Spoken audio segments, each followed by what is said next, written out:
Welcome to our channel. இன்றைக்கி நம்ம பார்க்க போகிற டாபிக் எதை பற்றினா சதயம் நட்சத்திரம்.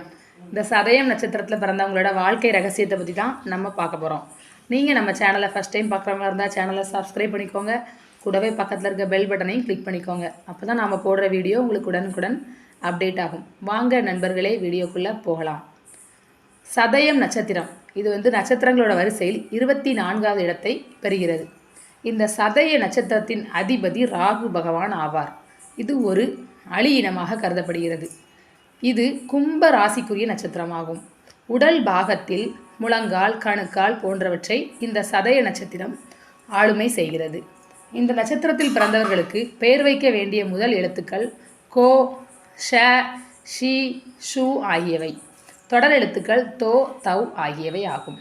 குண அமைப்பு: இந்த சதய நட்சத்திரத்தோட அதிபதி ராகு பகவான் என்பதால் இவங்க உடல் வலிமை கொண்டவர்களாக இருப்பார்கள். உழைத்து வாழ்வில் முன்னேற வேண்டும் என்ற கொள்கை கொண்டவர்களாக இந்த சதய நட்சத்திரத்தில் பிறந்தவர்கள் இருப்பார்கள். அனைவரிடமும் பாகுபாடு பார்க்காமல் உண்மையாக பழகுபவர்களாகவும் இவர்கள் இருப்பார்கள். நல்ல அறிவாளியாகவும் நேர்வழியில் பணம் சம்பாதிப்பவர்களாகவும் இந்த சதய நட்சத்திரத்தில் பிறந்தவர்கள் இருப்பாங்க. இவங்க பேசுகிறது ரொம்பவே தெளிவாக பேசணும் அப்படின்னு நினைப்பாங்க. தெளிவான கருத்துக்களை முன்வைக்கவும் செய்வாங்க. கேளிக்கை சம்மந்தப்பட்ட விஷயங்களில் இவங்களுக்கு கொஞ்சம் நாட்டம் அதிகமாக இருக்கும். கிண்டல் கேலி இதெல்லாம் அடுத்தவங்களை ரொம்ப சகஜமாகவே இவங்க பண்ணுவாங்க. பகைவர்களை ஓட ஓட விரட்டுவதில் இவர்கள் வல்லவர்களாக இருப்பார்கள். இந்த சதய நட்சத்திரத்தில் பிறந்தவர்கள் எந்த பிரச்சனைகளையும் அலசி ஆராய்ந்து அதை தீர்த்து வைப்பாங்க. இவங்ககிட்ட ஒரு பிரச்சனைன்னு கொண்டு போனாங்கன்னா கண்டிப்பாக அதுக்கு சொல்யூஷன் இவங்க கொடுப்பாங்க. தவறு செய்பவர்களை மன்னிக்கும் சுபாவம் இவங்ககிட்ட இருந்துச்சுனாலும் நேரம் பார்த்து கண்டிப்பாக பதிலடி கொடுப்பார்கள் இந்த சதய நட்சத்திரத்தில் பிறந்தவர்கள். பிறர் சொத்துக்களுக்கு இவர்கள் என்றைக்கும் ஆசைப்படவே மாட்டார்கள். ஏழை, பணக்காரர், படித்தவர், படிக்காதவர் என்ற பாகுபாடு இல்லாமல் அனைவரிடமும் மிகவும் அன்பாக பழகக்கூடியவர்கள். இவங்களுக்கு எல்லோருக்கும் உதவக்கூடிய குணம் இருப்பதால் சொத்தை கூட விற்க வேண்டிய சூழ்நிலை இவங்களுக்கு கண்டிப்பாக வரும். இவங்களோட உதவி செய்கிற மனப்பான்மையினால இவங்க சொத்தை கூட இழக்கக்கூடிய வாய்ப்பு இவங்களுக்கு வரும். கொடுத்த வாக்கை பிச்சை எடுத்தாவது காப்பாற்றி விடுவார்கள். இவங்க ஒரு வாக்கு கொடுத்தாங்கன்னா அதை கண்டிப்பாக காப்பாற்றணுங்கிற எண்ணம் கொண்டவர்களாக இருப்பாங்க. மனிதாபிமானம் மிக்கவர்களாக இவங்க இருப்பாங்க. இந்த சதய நட்சத்திரத்தில் பிறந்தவர்களோட உடல்நிலையில் அடிக்கடி பாதிப்புகள் ஏற்பட்டு மருத்துவ செலவுகள் இவங்களுக்கு உண்டாகும். இந்த சதய நட்சத்திரத்தில் பிறந்தவங்களோட குடும்ப அமைப்பு எப்படி இருக்குன்னு பார்க்கலாம்.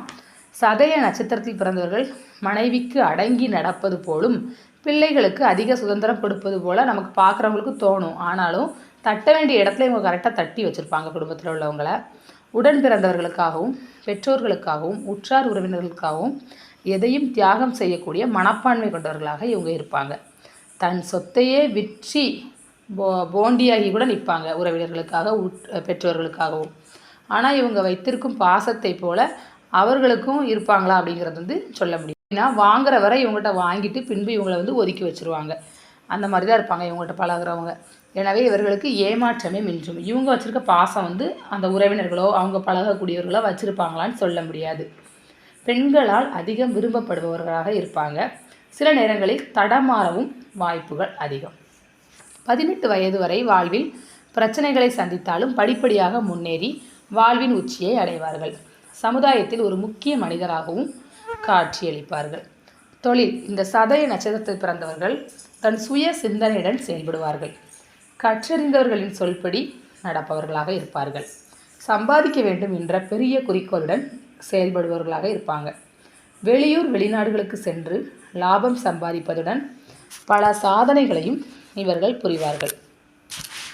ஆரம்பத்தில் உத்தியோகம் செய்பவர்களாகவும் இருந்தாலும் 39 வயது முதல் சொந்த காலில் நின்று சுய தொழில் புரிவார்கள்.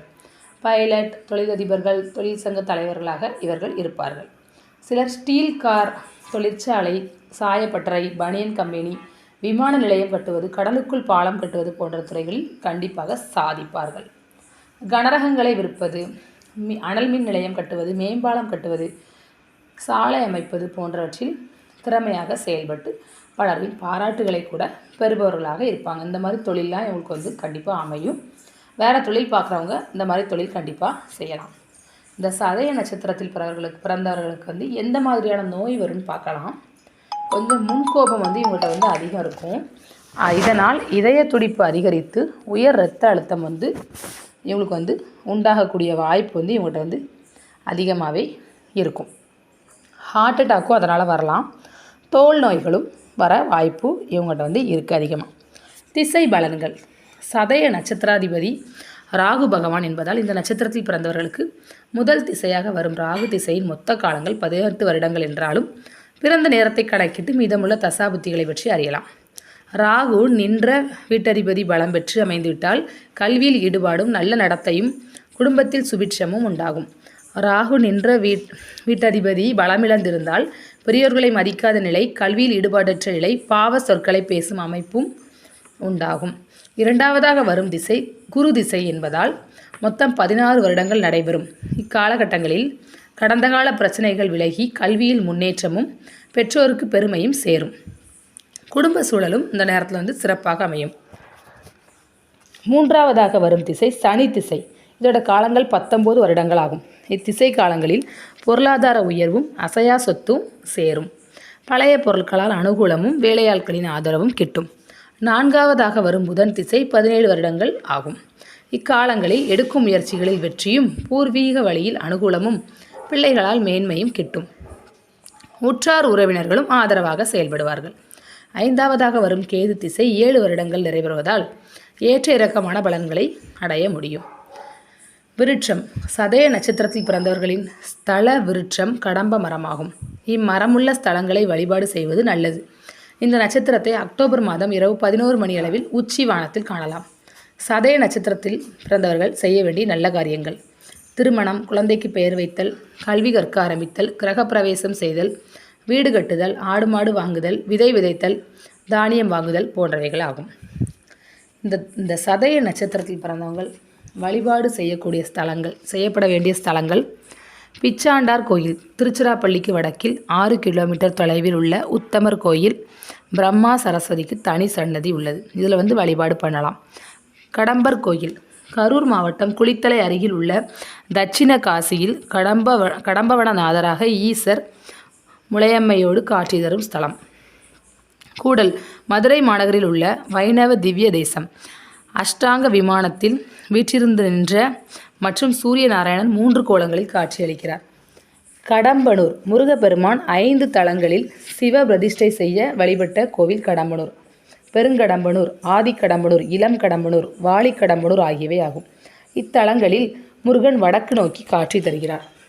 இந்த சதய நட்சத்திரத்தில் பிறந்தவர்கள் கூற வேண்டிய மந்திரம்: ஓம் திரையம்பகம் யசாமகே சுகந்திரம் புஷ்டிவர்த்தனம் ஊர்வாருக மிக பந்தானன் மிருத்யோர் முஷியமாம் ருதாத். இவங்களுக்கு வந்து பொருந்தாத நட்சத்திரங்கள் என்னெல்லாம் பார்க்கலாம். ரோஹிணி, அஸ்தம், திருவோணம், திருவாதிரை, சுவாதி ஆகிய நட்சத்திரக்காரர்களை இந்த ராசிக்காரர்கள் திருமணம் செய்யவே கூடாது. சதயம் நட்சத்திரம். பொதுவாக அந்த நட்சத்திரத்தில் பிறந்தவங்க வந்து ரொம்பவே உடல் வலிமை கொண்டவர்களாக இருப்பாங்க. இவங்க வந்து ரொம்பவே பாசமுடனும் அன்புடனும் எல்லார்ட்டையும் பழகிறவங்களாக இருப்பாங்க. இவங்க வந்து ரொம்பவே தெளிவாக பேசுகிறவங்களாகவும் இருப்பாங்க. கேளிக்கை கிண்டலில் ரொம்ப விருப்பம் உள்ளவர்களாகவும் இருப்பாங்க. இவங்க வந்து இந்த சதய நட்சத்திரத்தில் பிறந்தவங்க வந்து எல்லாருக்கும் உதவக்கூடிய மனப்பான்மை கொண்டவர்களாகவும் இருப்பாங்க. இவங்க கவனிக்க வேண்டிய விஷயம் என்னென்னா, இவங்களுக்கு ரொம்ப கோபம் அதிகமாக வர்றதுனால இவங்களுக்கு உயர் ரத்த அழுத்தம் அதிகரிக்க வாய்ப்பு இருக்குது. அதனால் ஹார்ட் அட்டாக் வரக்கூடிய வாய்ப்பு இருக்குது. தோல் நோய்களும் இவங்களுக்கு வரலாம். இந்த விஷயங்களில் இவங்க கொஞ்சம் கவனமாக இருக்கணும். திசை பலன்கள் என்னென்னு நம்ம பார்த்தோம். அதிலையும் நீங்கள் வந்து பார்த்து நடந்துக்கோங்க. விருட்சம், உங்களுக்கு வந்து விருட்ச மரம் கடம்ப மரமாகும். நீங்கள் செய்ய வேண்டிய நல்ல காரியங்கள் என்னன்னு சொன்னேன், அதையும் கொஞ்சம் கவனிச்சுக்கோங்க. நீங்கள் வழிபட வேண்டிய தலங்கள் எங்கெங்கே இருக்குதுன்னு சொன்னேன். அந்த கோயில்களுக்கு போய்ட்டு வந்தால் உங்களுக்கு வந்து ரொம்ப தாக்கம் இருக்காது. இந்த மந்திரத்தை வந்து கூற வேண்டிய மந்திரம் சொல்லி கொடுத்தேன். இந்த மந்திரத்தையும் அடிக்கடி வாயில் உச்சரிச்சுட்டே இருங்க, ரொம்பவே நல்லது நடக்கும். இந்த பொருந்தாத நட்சத்திரங்களை கண்டிப்பாக திருமணம் செய்யாதீர்கள்.